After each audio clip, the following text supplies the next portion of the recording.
Fit হয় যে সেই মডিফাইড ইকুয়েশনের জন্য সেটা সাবস্ট্রেটের উপর একটা চাপ, বন্ডের উপর একটা চাপ দেয়, স্ট্রেইন দেয়, যার ফলে সাবস্ট্রেটের বন্ডটা ভেঙে যায়। আর যদি ইকুইফিট না হতো তাহলে কিন্তু কখনোই অত চাপ নিয়ে সাবস্ট্রেটটা এনজাইমের সাথে বাইন্ডিং করতে পারতো না। এখানে কি হচ্ছে, আগে নরমালি বাইন্ড করছে, তারপরে এনজাইমটা ইনডিউস ফিট হয়ে তাকে চাপ দিয়ে সাবস্ট্রেটের বন্ডটা ভেঙে দিচ্ছে। এবং লাস্ট ওয়ান হচ্ছিল metal ion ক্যাটালাইসিস। Metal ion can function catalytically in several ways. For instance, a metal ion may serve as an electrophilic catalyst, stabilizing a negative charge on a reaction intermediate.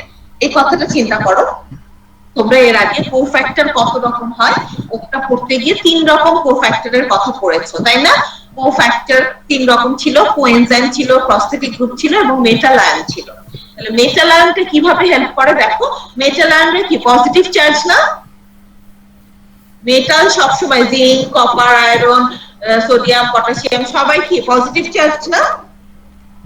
G ma'am, positive. আচ্ছা, তাহলে metal ion যখন এনজাইমের active সাইটে থাকবে তখন সেটা কি হিসাবে কাজ করবে? ইলেকট্রোফাইল হিসাবে কাজ করবে। তার মানে সে ইলেকট্রনকে অ্যাট্রাক্ট করবে, ইলেকট্রন নেগেটিভ চার্জ, তাহলে ইলেকট্রোফাইলরা অবশ্যই হবে পজিটিভ চার্জ। তাহলে মেটাল আয়ন যেহেতু সবাই পজিটিভ চার্জ, তাহলে যে কোনো একটা নেগেটিভ চার্জকে অ্যাট্রাক্ট করবে এবং তার ফলে stabilising A negative charge on a reaction intermediate.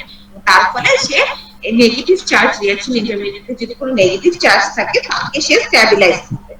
যদি নিজেও নেগেটিভ চার্জ হতো মেটাল আয়ন, তাহলে সে নেগেটিভ চার্জকে কি করতো? ডিস্ট্রাক্ট করতো, তাই না? মানে অ্যাট্রাক্ট তো করতো না, বিকর্ষণ করতো, তার ফলে কি স্ট্যাবিলাইজ হতো না। দেখা যেত যে রিঅ্যাকশন ইন্টারমিডিয়েটে কোনো নেগেটিভ চার্জ থাকলে আর একটা নেগেটিভ চার্জ যদি এনজাইমের ভিতর থাকে তাহলে দুজন দুজনকে বিকর্ষণ করে সরে যাবে। আর এখানে কি এনজাইমের ভিতর মেটাল আয়ন থাকলে সে কোনো একটা নেগেটিভ চার্জকে, যেহেতু সে নিজে পজিটিভ চার্জ, সে নেগেটিভ চার্জকে স্ট্যাবিলাইজ করবে।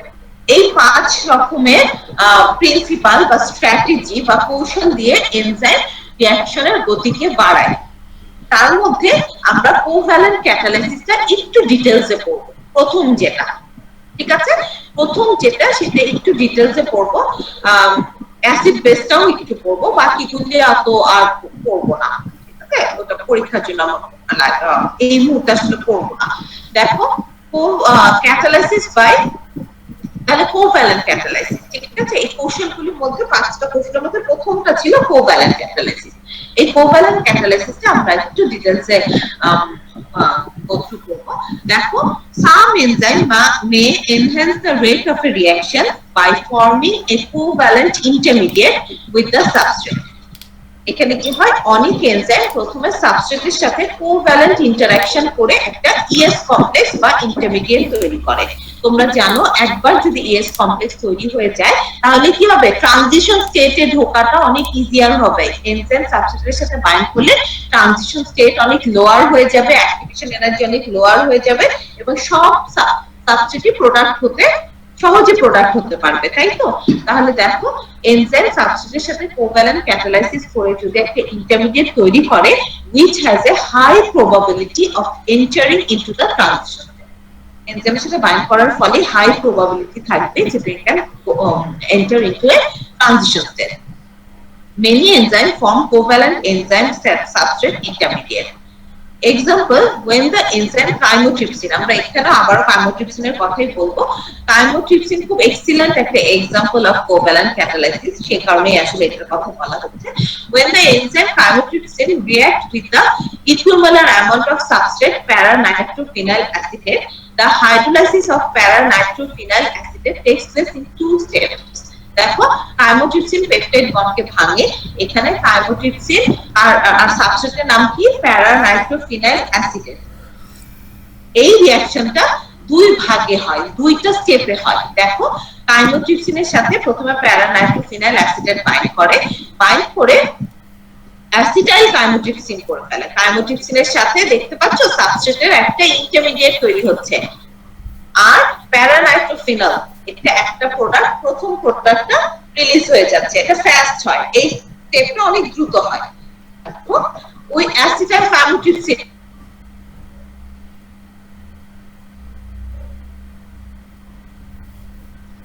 এই বেশ এটি তাহলে পরের ধাপে এই অ্যাসিটাল কাইমোট্রিপসিনকে ওয়াটার এসে হাইড্রোলাইসিস করে, দেখতে পাচ্ছ এখানে একটা ওয়াটার দিয়ে হাইড্রোলাইসিস হচ্ছে, মানে ওয়াটার এসে ভেঙে কি করবে অ্যাসিটেটটাকে, প্রোডাক্ট অ্যাসিটেট হচ্ছে একটা প্রোডাক্ট, এটাকে রিলিজ করে দিবে এবং কাইমোট্রিপসিনকে আবার ফ্রি করে দিবে। রিঅ্যাকশনের শেষে এবং শুরুতে কাইমোট্রিপসিন যেহেতু এনজাইম তারা আনচেঞ্জড থাকবে, কিন্তু মাঝখানে কিন্তু কাইমোট্রিপসিন কি করেছে সাবস্ট্রেটের সাথে একটা ইন্টারমিডিয়েট তৈরি করেছে, যেটা ভাঙার জন্য আবার আমার ওয়াটার লাগছে হাইড্রোলাইসিস করার জন্য। দেখতে পাচ্ছ? সবাই কি বুঝতে পারছো? জি ম্যাম। আচ্ছা, তাহলে দেখো এই যে প্যারানাইট্রোফিনাল অ্যাসিটেট, এইটাকে আমরা এই রিঅ্যাকশনটা তুমি যদি এমনিতে লিখো তাহলে তুমি লিখবে ওয়াটার প্লাস ওয়াটার হয়ে কি হচ্ছে অ্যাসিটেট প্লাস প্যারানাইট্রোফেনল। মাঝখানে কাইমোট্রিপসিনের রোলটা কিন্তু তুমি এত এরকম ভেঙে লিখো না, কিন্তু তোমরা কিন্তু এখন দেখো কাইমোট্রিপসিনের রোলটা দেখতে পাচ্ছ, সে কিন্তু সাবস্ট্রেটের সাথে বাইন্ড করে একটা ইন্টারমিডিয়েট তৈরি করে, তারপরে ওয়াটার এসে সেটাকে ভাঙে। তো আমরা যদি এই রিঅ্যাকশনটাকে এমনিতে লিখতাম তাহলে কি লিখতাম, তুমি এক স্টেপে লিখতাম প্যারানাইট্রোফিনাল অ্যাসিটেট এই সাবস্ট্রেটটা প্লাস ওয়াটার, এই দুইটা মিলায় হয়ে যেত অ্যাসিটেট প্লাস প্যারানাইট্রোফেনল। কাইমোট্রিপসিন শুরুতে যা শেষে তা, সো এই দুটো কাটা যেত, অ্যাসিটাল কাইমোট্রিপসিন শুরুতে যা এই শুরুতে যা শেষে তা, এই দুটো বাদ যেত। তাহলে মেইনলি কিন্তু রিঅ্যাকশন হচ্ছিল এই দুইটা প্যারানাইট্রোফিনাল অ্যাসিটেট প্লাস ওয়াটার, এবং প্যারানাইট প্রোডাক্ট হচ্ছে প্যারানাইট্রোফিনাল প্লাস অ্যাসিড, তাই না?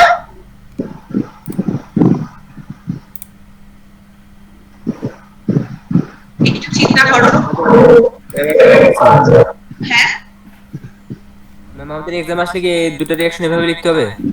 এখানে তো আমি কাইমোট্রিপসিনের ব্যাখ্যাটা তোমাদেরকে জানতে বলছি, তাহলে তো অবশ্যই এইভাবে লিখতে হবে, কিন্তু এমনিতে তোমরা যখন এক স্টেপে একটা রিঅ্যাকশন লিখো তখন রিঅ্যাকশনটা কিন্তু তোমরা ভিতরে এনজাইমের কি রোল সেটা কি কখনো ভেঙে লিখো?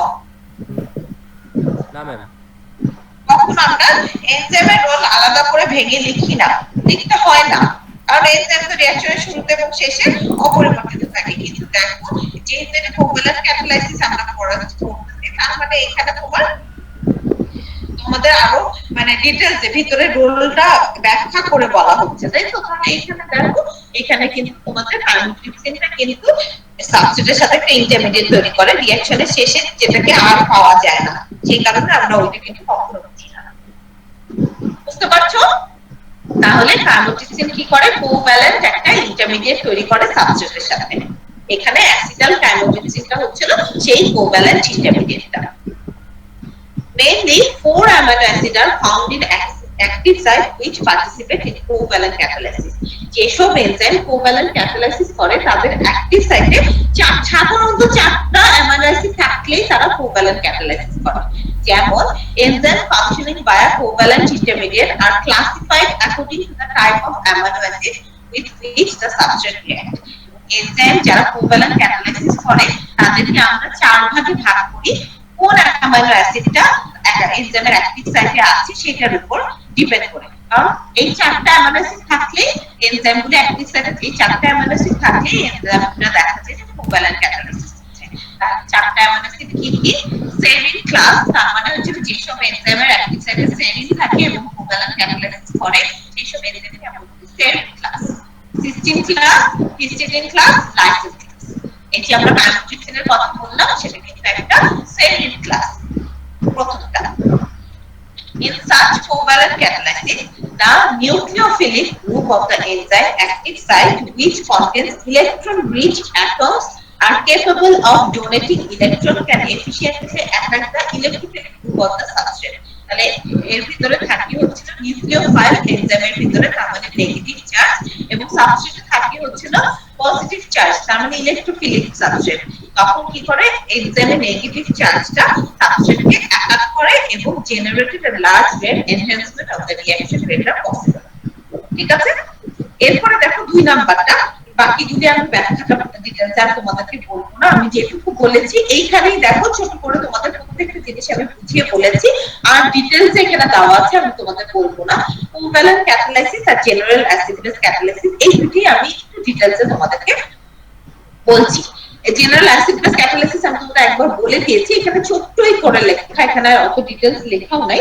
দেখো proton donor and acceptor, example হচ্ছে acid and base may donate and accept proton in order to stabilize developing charges in the transition state. দেখো ট্রানজিশন স্টেটটা এনজাইম সাবস্ট্রেট কমপ্লেক্সে তো ট্রানজিশন স্টেটে এন্টার করবে, এদেরকে স্টেবিলাইজ করার জন্য অ্যাসিড এবং বেস কি করতে পারে, প্রোটন ডোনেট করতে পারে অথবা অ্যাকসেপ্ট করে যখন ট্রানজিশন স্টেটটাকে স্টেবিলাইজ করে তখন সেই ক্যাটালাইসিসকে আমরা বলি অ্যাসিড বেস ক্যাটালাইসিস, যেখানে catalysis involving proton donor or acceptor, proton donate অথবা অ্যাকসেপ্ট করার ফলে ক্যাটালাইসিসটা হয়। This typically has the effect of activating nucleophile and electrophile group or stabilizing living groups.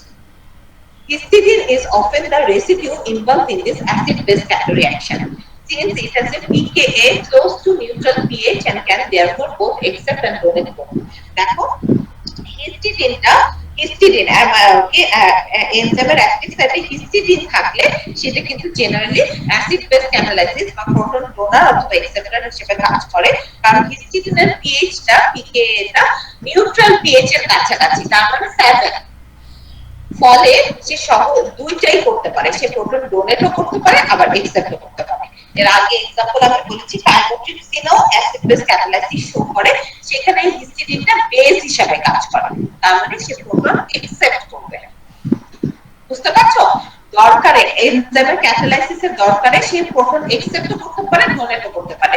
যদি আমি एग्जांपल হিসেবে কার্বোট্রিপসিনের কথা বলি তাহলে সেখানে সে হিস্টিডিনটা কি করে, অ্যাক্টিভ সাইটে কার্বোট্রিপসিনের অ্যাক্টিভ সাইটে যে হিস্টিডিন থাকে সে বেস হিসেবে কাজ করে, তাহলে প্রোটন অ্যাকসেপ্ট। সবাই মন দিয়ে শোনো, আজকে পড়াটা কিন্তু একটু কঠিন, খুব সোজা না, একটু ডিটেইলসে বোঝার ব্যাপার আছে, ঠিক আছে? এরপরে আসবো আমরা রেগুলেটরি এনজাইম। দেখতে পাচ্ছো? জি ম্যাম। আচ্ছা, রেগুলেটরি এনজাইম, রেগুলেটরি কথা শুনলে কি মনে হয় বলো তো? রেগুলেটরি এনজাইম মানে হচ্ছে যে কোনো একটা মেটাবলিক পাথওয়ে বা রিঅ্যাকশনকে, গ্রুপ অফ রিঅ্যাকশনকে কি করবে, রেগুলেট করবে, নিয়ন্ত্রণ করবে। যে এনজাইমটা একটা গ্রুপ অফ অনেকগুলো রিঅ্যাকশন মিলে যদি একটা ফাইনাল রিঅ্যাকশন হয়, সেই রিঅ্যাকশনটাকে যে কোনো একটা এনজাইম কি করে, রেগুলেট করে, নিয়ন্ত্রণ করে। রিঅ্যাকশনটা শুরু হবে কি হবে না, গতি বাড়বে কি বাড়বে না, এই সব জিনিসগুলি একটা এনজাইম নিয়ন্ত্রণ করে, তখন সেটাকে আমরা বলি রেগুলেটরি এনজাইম। রেগুলেটরি কথাটার অর্থই হচ্ছে নিয়ন্ত্রণ করা, ঠিক আছে? কেন এটার দরকার হয়? কারণ আমাদের বায়োলজিক্যাল সিস্টেমে বড় বড় পাথওয়ে, তোমার একটা প্রোটিন তৈরি হোক, একটা এনজাইম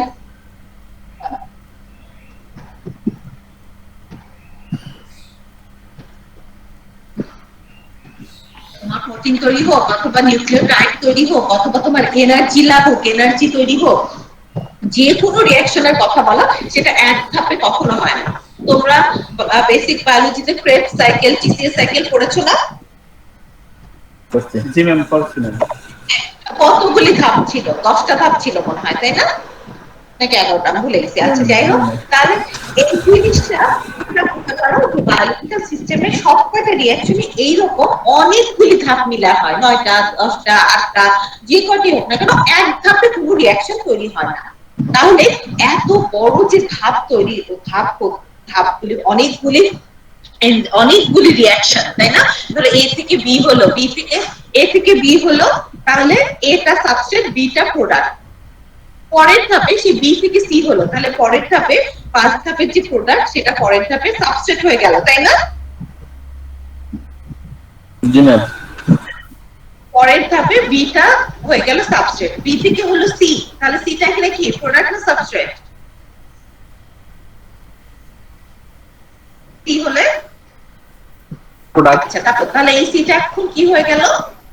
সাবস্ট্রেট হয়ে গেছে ম্যাম। সাবস্ট্রেট হয়ে গেল। আবার ডি থেকে ই হলো, ইটা হয়ে গেল প্রোডাক্ট, প্রোডাক্ট ই থেকে আবার এফ হলো, তাহলে ইটা হয়ে গেল সাবস্ট্রেট। তাহলে এরকম করে ক্যাসকেডের মতো একটা ধাপে ধাপে একটা স্টেপে প্রোডাক্ট, পরের স্টেপে সাবস্ট্রেট হিসেবে কাজ করে। এইরকম করে পাথওয়ে, তার মানে বড় একটা পথ, পাথওয়ে, বড় একটা পথ বা বড় একটা রাস্তা তাদের পার করতে হয়, ঠিক আছে?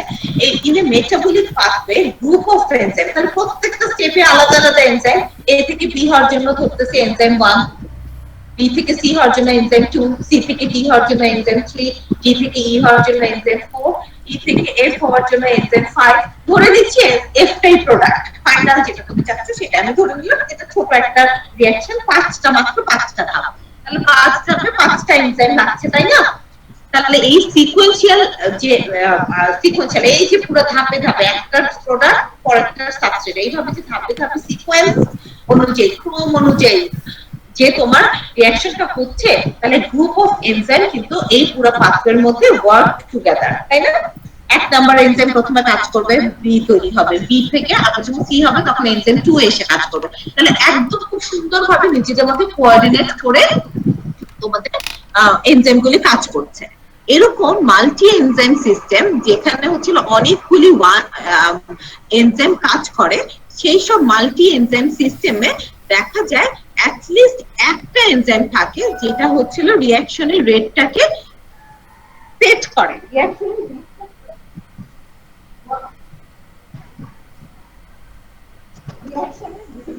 যে নির্ধারণ করে। কারণ এতগুলি এনজাইম যে একসাথে কাজ করবে তাদের মধ্যে কোঅর্ডিনেশন, এই যে তোমরা এতগুলি স্টুডেন্ট, তোমাদের মধ্যে একজনের কিন্তু কোঅর্ডিনেট করার জন্য সিআর হতে হয়, তাই না? সেরকম এতগুলি এনজাইম যে কাজ করে একসাথে, সবাই মিলে কি বলবো একটা সিকোয়েন্সিয়ালি কাজ করে, তাই না? তাদের মধ্যে at least one enzyme that set the rate of overall reaction. পুরা রিঅ্যাকশনের একটা এনজাইম দেখা যায় পুরা রিঅ্যাকশনের গতিটাকে সেট করছে, ঠিক করছে। This rate limiting enzyme is sometimes called pacemaker. এটা এই যে এরকম রেট লিমিট করে, যে এনজাইমটা রেগুলেট করে, তাকে আমরা পেসমেকারও বলি। পেস মানে হচ্ছিল গতি, মেকার মানে যে তৈরি করে, তাহলে যে গতিটাকে নির্ধারণ করে, পেসমেকার, ঠিক আছে? বিসাইড ক্যাটালাইটিক ফাংশন, তোমরা বলবা যে রেগুলেট তো করছে, তারা কি তাহলে ক্যাটালাইসিস কিছু করছে না? মেইন তো তাদের কাজ ক্যাটালাইসিস করা, রিঅ্যাকশনের গতিকে বাড়া, তো সেটা তো করে। Beside catalytic function, it is also capable of regulating its catalytic activity in response to the cell's demand. তাহলে এরা নিজেদের ক্যাটালাইসিস রিঅ্যাকশনের গতিকে তো বাড়াই, তার পাশাপাশি তোমার বডি বা তোমার সেলের ডিমান্ড অনুযায়ী রিঅ্যাকশনের গতিটাকে সে বাড়ায় বা কমায়। তাহলে দেখো, in response to the cell's demand for energy or building block molecules. ধরো তোমার একটা রিঅ্যাকশন হওয়ার এই মুহূর্তে বডির কোনো নিড নাই, দরকার নাই, তাহলে রিঅ্যাকশনটা শুধু শুধু হলে অনেক সময়, অনেক এনার্জি, অনেক মলিকুল সবকিছু শুধু শুধু খরচ হবে। আমাদের বডি ভীষণ ইকোনমিক, শুধুমাত্র দরকার হলেই সেই জিনিসটা তৈরি করে। ফলে এনজাইমটা কি করবে, ধরো এরকম 5টা, এ থেকে বি, বি থেকে সি, সি থেকে ডি, ডি থেকে ই, ই থেকে এফ হচ্ছে আমার ফাইনাল প্রোডাক্ট। এফ আমার এখন দরকার নাই, আমি যদি শুধু শুধু এ বি সি ডি সব বানাই, তাহলে আমার বডির কিসের জন্য, সেটা কি ভালো হবে না ওয়েস্ট হবে? ওয়েস্ট হবে। তো এনজাইম কি করে, এই পুরো পাথওয়ের মধ্যে দেখা যায় কি একটা এনজাইম থাকে যে বডির নিড অনুযায়ী দেখা যায় যে রিঅ্যাকশনকে বন্ধ করে অথবা গতি বাড়ায় দেয়। যখন খুব দরকার তখন রিঅ্যাকশনের গতি সে আরো বাড়ায় দেয়, আর যখন দরকার নাই বডিতে তখন সে পুরো রিঅ্যাকশনটাকে স্টপ করে দেয়। সেইটাকে আমরা বলি হচ্ছিল regulatory enzyme. The enzyme whose activity is modulated through various type of molecular signal is called regulatory enzyme. তাহলে রেগুলেটরি এনজাইম বডির নিডটা কিভাবে বোঝে, বিভিন্ন রকম মলিকুলার সিগন্যাল পায়। এখন আমার দরকার, বডিতে এই এনার্জিটা দরকার, আবার একটা সিগন্যাল পায় এখন দরকার নেই, তুমি কাজ বন্ধ করো। তাহলে কি হচ্ছে, এই ধরনের এনজাইমরা কিন্তু সাধারণত আছে, তোমরা নিজেরা নিজেদের বুদ্ধি দিয়ে বা নিজেদের কমন সেন্স দিয়ে বলো, তাহলে আমার যদি এ থেকে ই হওয়া হয়, এফ হওয়া হয় ফাইনাল প্রোডাক্ট, এ থেকে এফ হচ্ছে, মাঝখানে 5টা ধাপ, 5টা এনজাইম লাগছে। তুমি যদি রিঅ্যাকশনের গতিকে বন্ধ করতে চাও বা বাড়াতে চাও, কমাতে চাও, কোনো একটা এনজাইম দিয়ে রেগুলেট করতে চাও, তাহলে তুমি কোন এনজাইমটাকে রেগুলেটরি এনজাইম হিসেবে ঠিক করবা বলো? প্রথমে এ থেকে শুরু করবে, একেই তাহলে রেগুলেটরি এনজাইম বলবে। হ্যাঁ হ্যাঁ হ্যাঁ, তাহলে এ তে যেটা থাকে, এ থেকে বি হওয়ার যে এনজাইমটা, এনজাইম 1, তুমি সেটাকে রেগুলেট করবা। মানে এটা নরমাল বুদ্ধি, তোমার যদি এনজাইম 1 কে রেগুলেট করো, তাহলে তোমার যখন বডিতে দরকার নাই তখন তোমার এ থেকে আর বি হলো না, যদি বি না হয় তাহলে বি থেকে সি, সি থেকে ডি, ডি থেকে ই হওয়ার কোনো প্রশ্ন আসবে না। কিন্তু তুমি যদি 4 নাম্বার এনজাইমটাকে রেগুলেটরি এনজাইম করো, তাহলে কি হবে, শুধু শুধু এ থেকে বি হবে, বি থেকে সি হবে, সি থেকে ডি হবে, ডি হওয়ার পর ডি থেকে ই হওয়ার ক্ষেত্রে 4 নম্বর এনজাইমটা তখন বাধা দেবে। লাভ হবে তখন শুধু শুধু অনেক কটা স্টেপ খামাখাই হবে, তাই তো? তাহলে সাধারণত প্রথম এনজাইমটা, পাথওয়ের প্রথম এনজাইমটা তোমার রেগুলেটরি এনজাইম হিসেবে কাজ করে। দেখো types of regulatory enzyme, there are two different types of regulatory enzyme. Regulatory enzyme কিন্তু খুব ইম্পর্টেন্ট একটা মানে টপিক, তোমাদের এর পরেও অনেকবার আসবে, কারণ এরপর তোমরা মেটাবলিজম পড়বা, তো অনেকবার দেখবা যে এনজাইম কিভাবে একটা রিঅ্যাকশনের গতিকে রেগুলেট করে। একটা এনজাইমই থাকে পুরো রিঅ্যাকশনটা রেট লিমিটিং স্টেপ, যেটা যদি কাজ করে রিঅ্যাকশন হবে, যেটা যদি ইনঅ্যাক্টিভ থাকে রিঅ্যাকশন হবে না। এটার প্রবলেম কি জানো, মেটাবলিক বিভিন্ন রকম ডিজিজ আমাদের হয়। ধরো কোনো একটা এনজাইম যদি কাজ না করে তাহলে দেখা যায় কি যে রিঅ্যাকশন হয় না, তার ফলে আমাদের কোনো কিছু ঘাটতি হয়, অথবা কোনো একটা এনজাইম যদি বেশি কাজ করে তাহলেও কিন্তু আমাদের ঘাটতি হয়। ঠিক আছে, তাহলে দেখো types of regulatory enzyme, there are two different types of regulatory enzyme. একটা হচ্ছিল allosteric enzyme আর একটা হচ্ছিল covalently modulated enzyme. Allosteric enzyme কাকে বলে? Allosteric enzyme, the regulatory enzyme which catalytic activity is modulated by the non-covalent binding of a specific molecule at the site of an enzyme other than the active site is called allosteric enzyme. এই কথাটা তোমরা মনে রাখবা, allo মানে another, steric মানে জায়গা। তাহলে active site ছাড়া এনজাইমের ভিতর আরেকটা জায়গা থাকে যেখানে কোনো একটা স্পেসিফিক মলিকিউল বাইন্ড করলে এনজাইমটা অ্যাক্টিভ হয়, অথবা বাইন্ড যদি বাইন্ড না করে তাহলে এনজাইমটা ইনঅ্যাক্টিভ থাকে। তাহলে এনজাইমটাকে রেগুলেট করার জন্য অ্যাক্টিভ সাইট ছাড়াও আরেকটা সাইট থাকে, আরেকটা সাইট এখান থেকে অ্যালোস্টেরিক এনজাইম মানে অন্য আরেকটা সাইট যেখানে তোমার স্পেসিফিক মলিকিউল বাইন্ড করে এনজাইমটাকে রেগুলেট করে, সেটাকে আমরা বলি অ্যালোস্টেরিক এনজাইম। অ্যালো কথাটার অর্থ হচ্ছে অন্য, স্টেরিক মানে স্থান। এই জিনিসটা তোমরা সব সময় মনে রাখবে, এটা অনেকবার তোমরা পাবা অ্যালোস্টেরিক এনজাইম।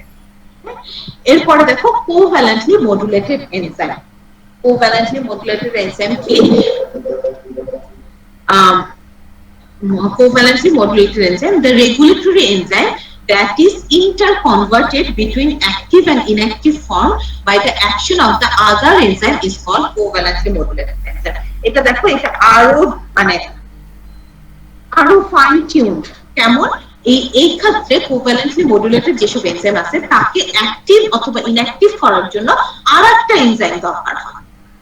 চিন্তা করতে পারো যে একটা এনজাইমকে এতটাই ইম্পর্টেন্ট সে যে তাকে আগে অ্যাক্টিভ রিঅ্যাকশন যদি তুমি স্টার্ট করতে চাও তাহলে তোমার তাকে অ্যাক্টিভ করতে হবে। অ্যাক্টিভ করার জন্য তোমার আরেকটা এনজাইম লাগবে যে একে অ্যাক্টিভ করবে। আবার যদি তুমি এই রিঅ্যাকশন বন্ধ করতে চাও তাহলে তোমার ওই এনজাইমটা লাগবে যে তোমাকে ইনঅ্যাক্টিভ করবে। তাহলে একে অ্যাক্টিভ এই দুইটা ফর্মে করার জন্য আলাদা আরেকটা এনজাইম থাকে যার কাজই হচ্ছে না একে অ্যাক্টিভ অথবা এর সুইচ অন অফ করা। ঠিক আছে, তাহলে তোমরা বলতে পারো কি ধরনের এটা? যেমন ধরো কোন একটা এনজাইম একটা ফসফেট গ্রুপ যদি সাথে যুক্ত থাকে তাহলে সে অ্যাক্টিভ হয়, আর ফসফেট গ্রুপ যদি ছুটে যায় তাহলে সে ইনঅ্যাক্টিভ হয়। তাহলে এই অ্যাক্টিভ করার জন্য বা ইনঅ্যাক্টিভ করার জন্য তাকে অন্য একটা কাইনেজ এনজাইম লাগবে। তোমাদের মনে আছে কাইনেজ এনজাইমের কাজ কি?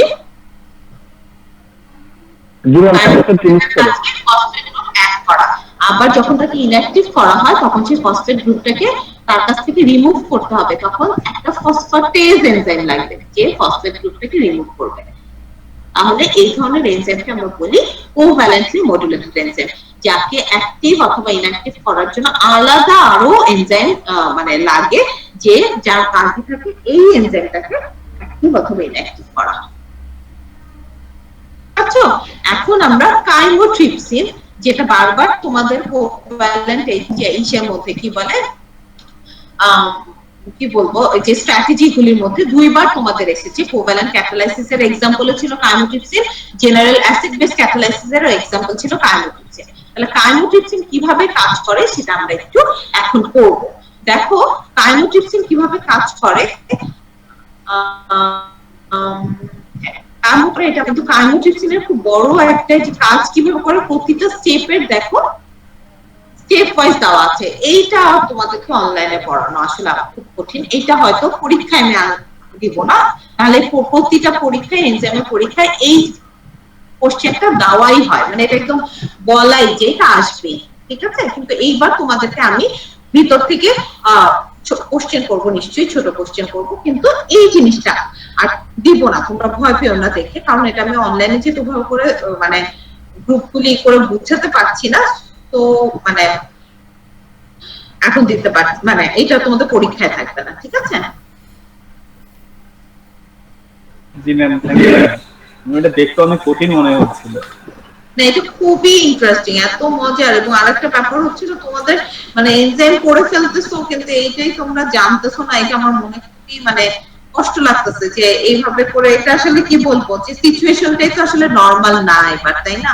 কোনো কিছুই তো নরমালি আসলে হচ্ছে না। তো তোমাদেরও এটা একটা আমার মানে ই থেকে যাবে, মানে খারাপ লাগা থেকে যাবে যে I couldn't complete.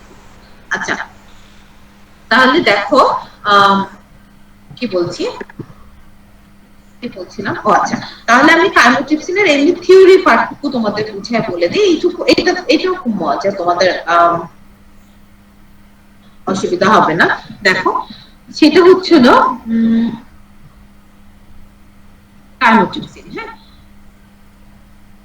Chymotrypsin causes a highly reactive serine residue। তোমাদের মনে আছে আমি কোভ্যালেন্ট ক্যাটালাইসিস পড়ার সময় বললাম serine class, lysine class, histidine class, কিন্তু কাইমোট্রিপসিন সেরিন ক্লাসে পড়ে, কারণ তার ভিতরে কাইমোট্রিপসিনের অ্যাক্টিভ সাইটে হাইলি রিঅ্যাক্টিভ একটা সেরিন অ্যামাইনো অ্যাসিড থাকে। অ্যাক্টিভ সাইটে একটা সেরিন অ্যামাইনো অ্যাসিড থাকে, যেটাই তার রিঅ্যাকশনের মেইন কোভ্যালেন্ট ক্যাটালাইসিসটা করে থাকে। দেখো, a number of proteolytic enzymes participate in the breakdown of protein in the digestive system of mammals and other organisms। আমাদের ম্যামালদের এবং অন্যান্য অর্গানিজমদের ভিতরে প্রোটিনকে ভাঙার জন্য অনেকগুলি ডাইজেস্টিভ এনজাইম থাকে। দেখো, শুধুমাত্র কিন্তু কাইমোট্রিপসিন না, পেপসিন, তারপরে ট্রিপসিন, লাইসিন, সবাই কিন্তু প্রোটিওলাইটিক এনজাইম, তাই না? তাহলে তোমরা এর আগে প্রোটিওলাইটিক এনজাইম আরো পড়েছো, বলতে পারবা কোথায়? তোমাদের এনজাইম স্পেসিফিসিটি পড়ার সময় মনে আছে? হাইলি স্পেসিফিক, লেস স্পেসিফিক, এগুলির সময় আরো অনেকগুলি প্রোটিওলাইটিক এনজাইমের নাম তোমরা পড়েছো, ট্রিপসিনের কথা তখন পড়েছো। তাহলে এইগুলি অনেক কয়টা ডাইজেস্টিভ আমাদের হজমে সাহায্য করে, প্রোটিনকে ভাঙতে সাহায্য করে, বেশ কয়েকটা প্রোটিওলাইটিক এনজাইম আছে আমাদের ডাইজেস্টিভ সিস্টেমে। এরকম one such example, chymotrypsin cleaves peptide bond selectively on the carboxy terminal site of the large hydrophobic amino acids such as tryptophan, tyrosine, phenylalanine and methionine। তাহলে কি হচ্ছে, কাইমোট্রিপসিন কিন্তু যথেষ্ট সিলেক্টিভ একটা বা স্পেসিফিক, মানে হাইলি স্পেসিফিক একটা বা মডারেটলি স্পেসিফিক একটা অ্যামাইনো অ্যাসিড। কেন? কারণ হচ্ছিল সে পেপটাইড বন্ডকে ভাঙবে। কাইমোট্রিপসিন যেহেতু প্রোটিওলাইটিক এনজাইম, সে কোন বন্ডকে ভাঙবে? Peptide bond. অবশ্যই সবাই জানো তো এটা, পরীক্ষায় কিন্তু এরকম ছোট ছোট কোশ্চেন আসতে পারে, যেটা তোমাদের বেসিক কে পরীক্ষা, মানে বেসিক কে আমি টেস্ট করব, ঠিক আছে। প্রোটিওলাইটিক এনজাইম, সো সে প্রোটিনকে ভাঙবে, প্রোটিনের ভিতরে অ্যামাইনো অ্যাসিড থাকে, সো তারা পেপটাইড বন্ড, ঠিক আছে। হ্যাঁ, তাহলে দেখো এরা কিভাবে মডারেটলি সিলেক্টিভ, এরা শুধুমাত্র সেই পেপটাইড বন্ডকে সিলেক্টিভলি ভাঙে যেটা কার্বক্সি সি টার্মিনাল সাইডে বা কার্বক্সি টার্মিনাল সাইডে কি থাকে, হাইড্রোফোবিক অ্যামাইনো অ্যাসিড, যেমন বড় বড় অ্যামাইনো অ্যাসিড যেমন ট্রিপ্টোফ্যান, টাইরোসিন, ফিনালালানিন, মিথিওনিন, যেটার ভিতরে একটা বেনজিন, বড় বড় কিছু অ্যামাইনো অ্যাসিড আছে না, সেগুলি কার্বক্সি টার্মিনাল সাইডে থাকলেই শুধুমাত্র সেই পেপটাইড বন্ডটাকে সে ভাঙে, ঠিক আছে। তাহলে chymotrypsin is a good example of the use of covalent modification। chymotrypsin একটা এক্সিলেন্ট, একটা classical example of covalent modification. সব জায়গায় সব সময় সারা জীবন ক্যাটালাইটিক স্ট্র্যাটেজি করার জন্য কাইমোট্রিপসিনকেই সবাই এক্সাম্পল হিসেবে ধরে, কারণ it's a very good example of the use of covalent modification as a catalytic strategy. আর এনজাইম কি এখন জয়েন করে, তারা একটা মিনিট।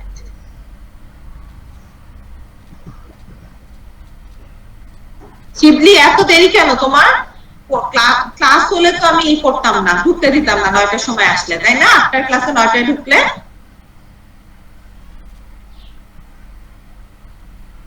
8টার ক্লাসে কি 9টায় ঢোকা যায়?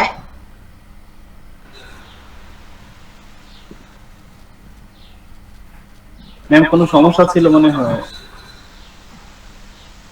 chymotrypsin is a good example of the use of covalent modification as a catalytic strategy. তাহলে দেখো সেটা কি করে, the enzyme employs a powerful nucleophile. তোমরা মনে আছে catalytic strategy covalent catalysis এ অবশ্যই এনজাইমের ভিতর কি থাকবে, একটা পাওয়ারফুল নিউক্লিওফাইল থাকবে। তাহলে এই ক্ষেত্রে স্লাইডটা দেখা যাচ্ছে না।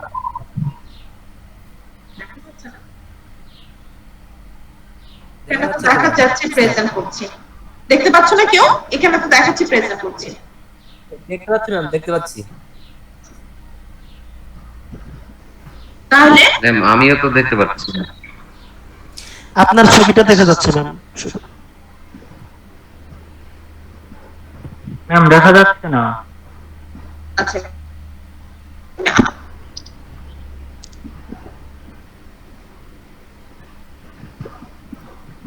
আবার দিচ্ছি, তো দেখতে পাবো। জি ম্যাম এখন দেখা। আচ্ছা, তাহলে কাইমোট্রিপসিন কি করে? কাইমোট্রিপসিন একটা খুবই পাওয়ারফুল নিউক্লিওফাইল তার অ্যাক্টিভ সাইটে আছে, যেটা অ্যাটাক করে unreactive carbonyl group of the substrate. সাবস্ট্রেটের কার্বনাইল গ্রুপটাকে অ্যাটাক করে। This nucleophile becomes covalently attached to the substrate briefly in the course of catalysis. এবং এই নিউক্লিওফিলটা সাবস্ট্রেটের সাথে বাইন্ড করে তোমার কি করে, একটা ইন্টারমিডিয়েট তৈরি করে। মনে আছে এই যে দেখো, এর আগে তোমাদের 2 স্টেপে যখন পড়িয়েছি তখন তোমাদের এইটা দেখো, কাইমোট্রিপসিনটা কি করে, তোমার কাইমোট্রিপসিনের ভিতরে একটা খুব স্ট্রং নেগেটিভ চার্জ বা নিউক্লিওফিল থাকে, নিউক্লিওফিলিক চার্জ থাকে, যেটা সাবস্ট্রেটকে অ্যাটাক করে সাবস্ট্রেটের কিছু অংশের সাথে সে বাইন্ড করে থাকে, সাথে সে বাইন্ড করে থাকে, অ্যাসিটাইল কাইমোট্রিপসিন তৈরি হয়, তাই না? এই ক্ষেত্রেও তাই বলা হচ্ছে যে this nucleophile becomes covalently attached to the substrate. তাহলে কি করে, এনজাইমের যে এই নিউক্লিওফাইলটা আছে সেটা সাবস্ট্রেটের সাথে কোভ্যালেন্টলি অ্যাটাচ করে থাকে এবং একটা ইন্টারমিডিয়েট তৈরি করে। This is the এখন তোমাদের কোশ্চেন হচ্ছে what is the nucleophile? কাইমোট্রিপসিনে কোন নিউক্লিওফাইলটা থাকে যেটা হচ্ছিল অ্যাটাক করে employs to attack the substrate carbonyl group? ঠিক আছে, আমি তোমাদের অনেকবার বলেও ফেলেছি, কিন্তু তারপরেও এই কোশ্চেনটা আলাদা করে জিজ্ঞেস করা যে ধরো তুমি জানো না, এখন তোমাদেরকে বলতে হবে যে কোন নিউক্লিওফাইলটা সাবস্ট্রেটে থাকে, কাইমোট্রিপসিনে থাকে, যেটা সাবস্ট্রেটকে অ্যাটাক করে। একটা খুব স্ট্রং নিউক্লিওফাইল থাকে, কিন্তু কোন নিউক্লিওফাইল থাকে বলো তো? আমি কয়েকবার বলেছি তোমাদের। Ma'am serine. Serine, very good. এখন এটা তো তোমাকে আমি বলে ফেললাম, আমারটাও লেখা আছে, আমাদের এটা আবিষ্কার করতে হয়নি। কিন্তু প্রথম যখন আবিষ্কৃত হয়েছিল, কিভাবে এটা আবিষ্কৃত হয়েছিল জানো? A clue came from the fact that chymotrypsin contains an extraordinarily reactive serine residue. এটা আমরা কোথা থেকে জেনেছি? প্রথমে যখন আবিষ্কৃত হয়েছে তখন আমরা জেনেছি হচ্ছিল এইটা তোমার একটা ক্লু থেকে। একটা ক্লু বাংলা কি জানি না, কিন্তু ক্লু মানে তো তোমরা সবাই বুঝো, তাই না? একটা হিন্ট, হ্যাঁ, একটা ক্লু থেকে প্রথমে এই জিনিসটা আবিষ্কার হয়েছে যে কাইমোট্রিপসিনের ভিতরে একটা এক্সট্রাঅর্ডিনারিলি রিঅ্যাক্টিভ সেরিন রেসিডিউ থাকে। এক্সট্রাঅর্ডিনারি মানে অসম্ভব রিঅ্যাক্টিভ একটা সেরিন রেসিডিউ থাকে। তাহলে সেটা কিভাবে, সেটাই যে কোভ্যালেন্ট ক্যাটালাইসিসটা করে সেটা কিভাবে জানা গেছে? আমসিনকে ট্রিটমেন্ট করি, treatment with organofluorophosphate such as diisopropyl phosphochloride বা DIPF was found to inactivate the enzyme irreversibly. তাহলে কি, আচ্ছা, তাহলে কি হচ্ছে যে তোমার যদি তুমি কাইমোট্রিপসিনকে একটা অর্গানোফ্লুরোফসফেট যেমন ধরো DIPF দিয়ে ট্রিট করো, তাহলে দেখা যায় কি যে এনজাইমটা কমপ্লিটলি ইনঅ্যাক্টিভেট হয়ে যাচ্ছে, একদম ইরিভার্সিবল, মানে একদম ফাইনালি কমপ্লিটলি ইনঅ্যাক্টিভ। ইরিভার্সিবল মানে কি, ইনঅ্যাক্টিভ হয়ে গেলে আর সে কখনোই অ্যাক্টিভ ফর্মে ফিরতে পারবে না। আর রিভার্সিবল মানে হচ্ছে ইনঅ্যাক্টিভ হলো আবার পরে অ্যাক্টিভ ফর্মে যদি ফিরতে পারে তখন সেটাকে আমরা বলি রিভার্সিবল। কিন্তু যদি এটা ফাইনাল একদম টার্মিনাল ইনঅ্যাক্টিভেশন হয়, যে সেটা আর ফিরতে পারে না অ্যাক্টিভ ফর্মে, সেটাকে আমরা বলি ইরিভার্সিবল। তাহলে কাইমোট্রিপসিনকে DIPF দিয়ে ট্রিট করলে এনজাইমটা ইনঅ্যাক্টিভেট হয়ে যায় ইরিভার্সিবল, মানে একদম ফাইনালি সারা জীবনের জন্য পার্মানেন্টলি ইনঅ্যাক্টিভেট হয়ে যায়। তার মানে despite the fact that যদিও এনজাইমের ভিতরে 28টা সেরিন রেসিডিউ আছে, only one serine 195 was modified resulting in a total loss of enzyme activity. তাহলে DIPSD ট্রিট করলে কাইমোট্রিপসিনের ভিতর 28টা সেরিন রেসিডিউ আছে, কিন্তু শুধুমাত্র একটা সেরিন রেসিডিউ যেটা 195 পজিশনে থাকে, সেরিন 195, সেইটা শুধুমাত্র মডিফাইড হয়ে যায়। রেজাল্ট কি, তার ফলে কি হয়? A total loss of enzyme activity, enzyme পুরা তার অ্যাক্টিভিটিকে লস করে। তার মানে নিশ্চয়ই ওই একটা সেরিনই তোমার কি এনজাইমের অ্যাক্টিভিটির পিছনে responsible. Highly reactive, highly reactive তা তো অবশ্যই, কিন্তু ওই একটা সেরিন নষ্ট হয়ে গেলেই যদি এনজাইম কাজ করা বন্ধ করে দেয়, তাহলে কি বোঝা যায় যে এনজাইমের কাজের পিছনে ওই একটা সেরিনই যুক্ত, তাই তো?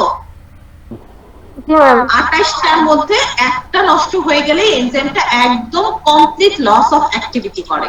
বাকি 27টা ঠিক থাকা সত্ত্বেও শুধুমাত্র একটা সেরিন রেসিডিউ নষ্ট হয়ে গেলে এনজাইমটা কমপ্লিটলি তোমার লস করে, তাই না, তার অ্যাক্টিভিটি। তাহলে কি হচ্ছে? তাহলে তার মানে বোঝা যাচ্ছে ওই সেরিন 195টাই হচ্ছিল এনজাইমের অ্যাক্টিভিটির পিছনে দায়ী। These chemical modification reactions suggested that these unusually reactive serine residue, এটা খুব unusually reactive, ভীষণ reactive, এই serine residues plays a central role in the catalytic mechanism of chymotrypsin. বুঝতে পারছো সবাই? জি ম্যাম। তাহলে দেখো chymotrypsin action proceed in two steps linked by a covalently bound intermediate. একটা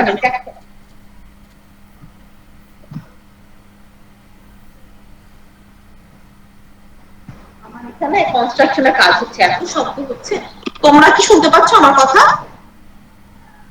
জি ম্যাম।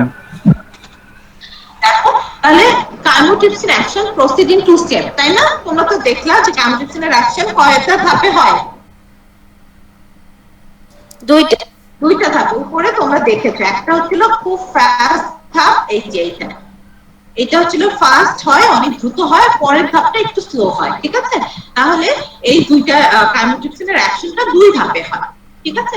দেখো, the two steps are explained by the reaction of the serine nucleophile which the substrate to form a covalently bound enzyme substrate intermediate. তোমরা প্রথমে মনে রাখবা যে দুই ধাপে হয়, দুই ধাপে প্রথম ধাপে কি হয়, এনজাইমের সাথে সাবস্ট্রেট একটা ইন্টারমিডিয়েট করে থাকে, পরের ধাপে ওয়াটার এসে সেই ইন্টারমিডিয়েটটাকে ভেঙে সাবস্ট্রেটটাকে আলাদা করে দেয়, তখন সেটা প্রোডাক্ট হিসেবে রিলিজ হয়ে যায় এবং এনজাইমটা ফ্রি হয়ে যায়। তাহলে দেখো, first the highly reactive serine 195, এটাকে একটু আলাদা করে করি, the highly reactive serine 195 hydroxyl group attracts the carbonyl group of the substrate to form the acyl enzyme. মনে আছে ইন্টারমিডিয়েট এনজাইমের সাথে অ্যাসিটাইল অংশটুকু যুক্ত হয়ে থাকে, তো অ্যাসাইল এনজাইম ইন্টারমিডিয়েট তৈরি করে। তাহলে প্রথম ধাপে এই হাইলি রিঅ্যাক্টিভ সেরিন 195 কে কি করে, হাইড্রোক্সিল গ্রুপটা অ্যাটাক করে সাবস্ট্রেটের কার্বনাইল গ্রুপকে। প্রথম ধাপে এনজাইমের ভিতরে যে হাইলি রিঅ্যাক্টিভ সেরিন 195 আছে, সেটার হাইড্রোক্সিল গ্রুপ, সেরিনের ভিতরে একটা হাইড্রোক্সিল গ্রুপ থাকে, সেটা অ্যাটাক করে সাবস্ট্রেটের কার্বনাইল গ্রুপকে, এবং তার ফলে রিলিজিং দ্য অ্যালকোহল প্যারানাইট্রোফেনল, প্রথমটা প্যারানাইট্রোফেনলটা রিলিজ হয়ে যায়, প্রথম প্রোডাক্টটা রিলিজ হয়ে যাচ্ছে। or an amine if the substrate is an amide rather than a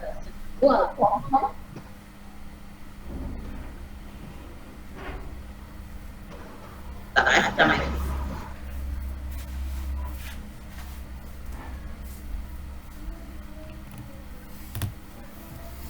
আচ্ছা, তাহলে কি বলছিলাম? আচ্ছা, প্রথম ধাপে তোমার সেরিনটা, তোমার সাবস্ট্রেটের কার্বনাইল গ্রুপটাকে অ্যাটাক করে এবং তার ফলে একটা অ্যাসাইল এনজাইমের সাথে সাবস্ট্রেটের একটা ইন্টারমিডিয়েট তৈরি হয়, রিলিজিং দা প্যারানাইট্রোফেনল, যেটা হচ্ছে প্রথম প্রোডাক্টে রিলিজ হয়ে যায়। সেকেন্ড ধাপে কি হয়? সেকেন্ড ধাপে the acyl enzyme intermediate is hydrolysed, তার মানে ওয়াটার দিয়ে ভাঙবে। ওয়াটার মানে কি? HROH, তাই না? ওয়াটার মানে HROH, ওরা এসে আবার ভাঙবে, is hydrolyzed to release the carboxylic acid component of the substrate and regenerate the free enzyme. আবার তারপরে কি করবে, তোমার অ্যাসিটেটটাকে ফ্রি করে দিবে এবং ফ্রি এনজাইম তৈরি করবে যাতে এনজাইমের কোনো পরিবর্তন না থাকে। Thus, para-nitrophenol is produced rapidly on the addition of the substrate as the acyl enzyme intermediate is formed. But it takes longer for the enzyme to be reset by the hydrolysis of the acyl enzyme intermediate. এটা কিন্তু এই ধাপটা কিন্তু একটু লঙ্গার time লাগে, এই hydrolysis স্টেপটাতে কিন্তু একটু বেশি সময় লাগে, ঠিক আছে? ওভারঅল একটা আরেকটা জিনিস ইন্টারেস্টিং, এটা পড়ায়নি কারণ আচ্ছা দেখো, ওভারঅল কাইমোট্রিপসিন ইজ রাফলি স্ফেরিক্যাল। স্ফেরিক্যাল মানে কি, গোলাকার, বলের মতো। কাইমোট্রিপসিনটাকে আমি বলতে পারি ওভারঅল এটা একটা গোলাকার একটা enzyme and comprises 3 polypeptide chain. এটার ভিতরে কিন্তু 3টা পলিপেপটাইড চেইন দিয়ে এই প্রোটিন বা প্রোটিনটা তৈরি। প্রোটিন কাইমোট্রিপসিন তো অবশ্যই একটা প্রোটিন যেহেতু এনজাইম, তাহলে এই প্রোটিনটা 3টা পলিপেপটাইড চেইন দিয়ে তৈরি যারা লিঙ্কড বাই ডাইসালফাইড বন্ড। এই 3টা চেইন কি দিয়ে যুক্ত? ডাইসালফাইড বন্ড দিয়ে যুক্ত। বাট এটা কিন্তু সিনথেসাইজ হয় যখন প্রথমে তৈরি হয় কাইমোট্রিপসিন, তখন এটা কিন্তু একটা লম্বা সিঙ্গেল পলিপেপটাইড চেইন হিসেবেই তৈরি হয়। It is synthesized as a single polypeptide termed chymotrypsinogen. তাহলে যখন ওরা সিঙ্গেল একটা পলিপেপটাইড চেইন হিসেবে প্রথমে তৈরি হয় তখন তারা ইনঅ্যাক্টিভ থাকে, তাদেরকে আমরা বলি chymotrypsinogen. Chymotrypsinogen, which is activated by the proteolytic cleavage of the polypeptide to yield the the 3 chain. তাহলে প্রথমে একটা লম্বা চেইন হিসেবে সিঙ্গেল পলিপেপটাইড চেইন হিসেবে তৈরি হয়, তখন সেটা ইনঅ্যাক্টিভ থাকে, তখন সেটাকে আমরা বলি কাইমোট্রিপসিনোজেন। তারপরে প্রোটিওলাইটিক ভেঙে গিয়ে এটা 3টা চেইন তৈরি করে, তখন তারা অ্যাক্টিভ হয়। ওই 3টা চেইন নিজেদেরকে ডাইসালফাইড বন্ড দিয়ে একটা আরেকটার সাথে যুক্ত থাকে, তখন তারা অ্যাক্টিভ হয়, তখন আমরা বলি কাইমোট্রিপসিন। ক্লিয়ার সবাই?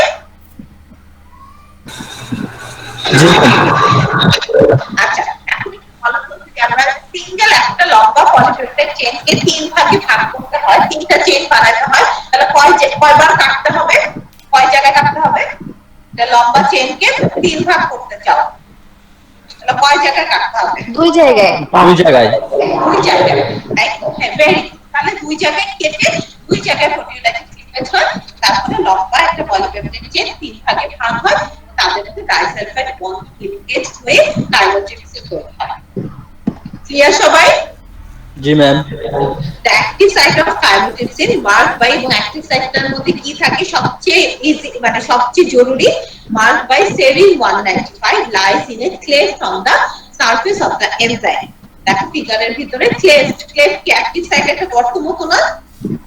দেখো এই যে active site, এই হলুদটা হচ্ছে active site, ওই জায়গাটাতে সেরিন থাকে। এই যে এইচটা হচ্ছে সেরিন, OH দেখতে পাচ্ছ একটা, এটা হচ্ছে সেরিন, এটা হিস্টিডিন, এটা অ্যাসপার্টেট। 3টা অ্যামাইনো অ্যাসিড থাকে অ্যাক্টিভ সাইটের ভিতরে। কি বলবো?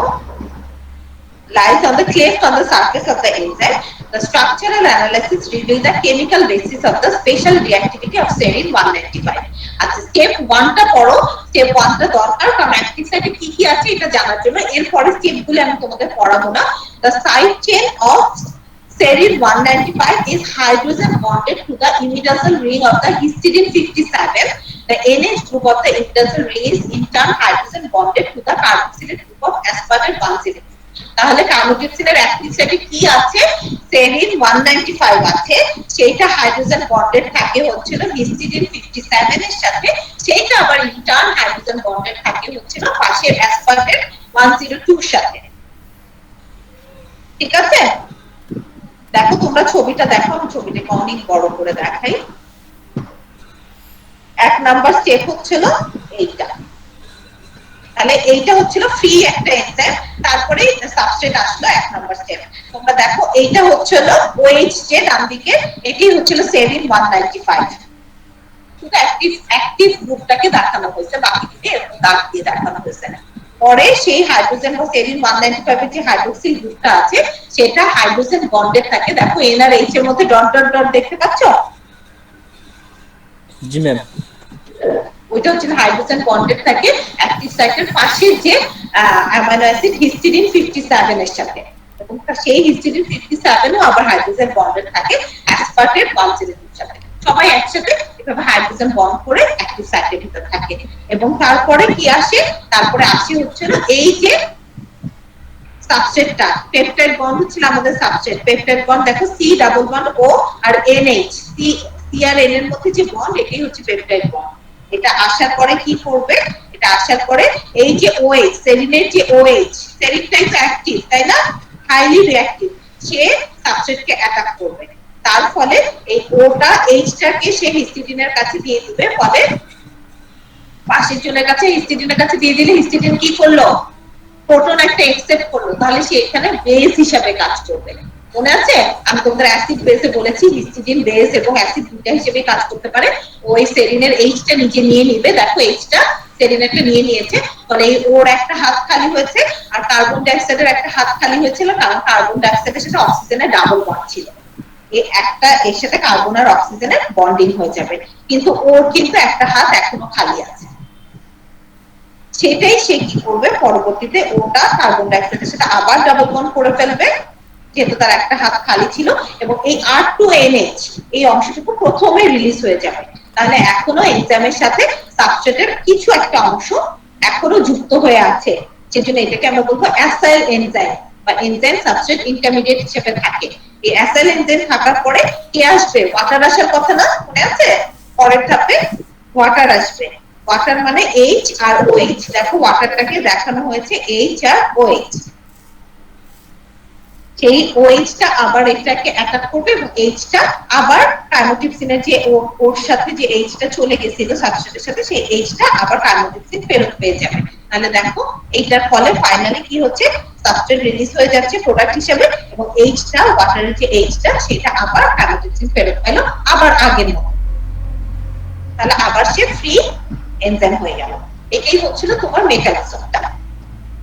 তোমরা একবার দেখলে আমি শিওর তোমরা সবাই বুঝবা, সবাই পারবা, কিন্তু এইবার আসলে তোমাদেরকে আমি এটা পরীক্ষায় দেবো না, কিন্তু তোমরা নিজেরা একটু প্লিজ ট্রাই করো যে জিনিসটা বুঝতে পারো কিনা। ঠিক আছে? জি ম্যাম। এবং কোথাও বুঝতে অসুবিধা হলে আমাকে একটু জিজ্ঞাসা করো, তাহলে আমি খুশি হবো যে তোমরা যদি একটু ট্রাই করো। আচ্ছা ম্যাম। ঠিক আছে? আচ্ছা, তাহলে এইটা গেল, এই পর্যন্ত হচ্ছে তোমাদের এখানে শেষ হয়ে যাচ্ছে। ঠিক আছে? কিন্তু তোমাদের আরেকটা ছোট্ট শীট বাকি আছে, এনজাইম ইনহিবিশন, যেটা আমি আজকে পড়াবো না, দেখাচ্ছি। এনজাইম ইনহিবিশন এটা অনেক ছোট্ট একটা শীট, আমার এটাকে পড়তে কতক্ষণ লাগবে? আধা ঘন্টা লাগবে না, আসলে 3টা পেজের একটা শীট আছে, এটা আমি পড়াবো। এটা আমি তোমাদের নেক্সট ক্লাসে, তোমরা কবে পরীক্ষা দিতে চাও বলো তো? ম্যাম আমরা পরীক্ষাটা ম্যাম, যেহেতু ম্যাম এই পরীক্ষাটা 25 তারিখের আগে দিতে হবে ম্যাম, তাহলে আমরা একটা ডেট ফিক্স করে ম্যাম। 25 তারিখের আগে না, 25 তারিখের মধ্যে, 18 থেকে 25 এর মধ্যে। জি ম্যাম। ম্যাম 25 তারিখ আমাদের পরীক্ষা আছে ম্যাম, আমরা চাচ্ছিলাম আগে দিতে। বাবা পরীক্ষা যেহেতু মানে এখন সবগুলি পরীক্ষা আগে দিতে চাইলে ঠিক আছে, কবে দিবে? ম্যাম আমরা ডেটটা জানাই দিব আপনাকে, আমি ফোন দিয়ে বলে দিব। সবাই রেগুলার ব্যাচে সবাই অন্য দিনে দিতে পারবা? জি ম্যাম। পারবা দিতে সবাই আসলে? জি ম্যাম, অন্যদিন পারবো ম্যাম। আচ্ছা, তাহলে যদি পারো তাহলে ভালো কথা, ওই দিনই আমি ক্লাস পরীক্ষার পরে এনজাইম ইনহিবিশনটা পড়াবো। ঠিক আছে? তাহলে পরীক্ষাটার মধ্যে তোমাদের থাকবে না, এই যে 20 মার্কসের পরীক্ষার মধ্যে এনজাইম ইনহিবিশনের শীটটা থাকবে না, কিন্তু ফাইনালে থাকবে। জি ম্যাম। ঠিক আছে? ফাইনালে থাকবে, তোমরা যেদিন পরীক্ষাটা দিবা সেটাতে এনজাইম ইনহিবিশনের শীটটা থাকবে না, এখানে 20 মার্কসের একটা তোমাদের গুগল ফর্মে একটা পরীক্ষা নিব। 20 মার্কস কিন্তু তোমাদের একদম 20 মিনিটের বেশি আমি দিবই না। ম্যাম হ্যাঁ ভালো। ম্যাম 20 মিনিট, 20 মার্কের জন্য 20 মিনিট ম্যাম, সময়টা কম হয়ে যায়। আমার 10 মিনিট দেওয়া উচিত ছিল, এটা হচ্ছিল মানে, না হলে তোমাদের যাচ করা যায় না, তোমরা নিজেরা দেখাদেখি করে নিজে একটা কোশ্চেন পড়ে মাল্টিপল চয়েসে লিখতে 1 মিনিটের বেশি লাগে না। ঠিক আছে, সেটা আমি পরে দেখবো। ম্যাম লাস্ট চিঠি আপনি যেটা নিয়েছেন এইখানে দেখেন